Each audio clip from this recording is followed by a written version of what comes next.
Israel গাজার রূপ ফিরে এসেছে। ইসরায়েল ধ্বংসস্তূপে পরিণত হওয়ার খবর ধীরে ধীরে সামনে আসছে। তারপরও ইসরায়েল নিরীহ ফিলিস্তিনিদের ওপর নির্যাতন বন্ধ করেনি। মানুষ হত্যাযজ্ঞ চালিয়ে যাচ্ছে যুদ্ধবাজ নেতানিয়াহু।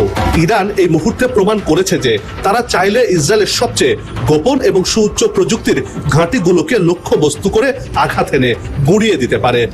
ইসরায়েল এখন অসহায় এবং ইরানের যে এত শক্তিশালী, ইরান যে এত শক্তিশালী এবং সৈন্যের চার্জ যেটা আমি দেখেছি পদাতিকে 1,47,000 মতো ইসরায়েলে, সেখানে এদের 6 লক্ষের উপরে মানে সৈন্য, সব দিক থেকেই কিন্তু ইরান বেশি আছে। मैं इजरायलियों को एक सुझाव देना चाहता, मुसलमानों से बचकर रहे। हम भी पहले गए थे, तुम भी पहले जाओगे।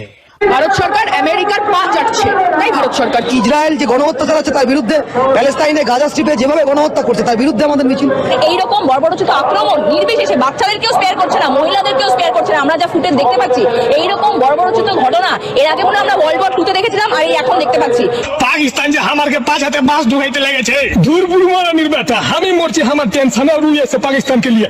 मैंने पहले ही बोला था कि मुसलमानों से पंगा मत लेना, बहुत खतरनाक लोग हैं ये।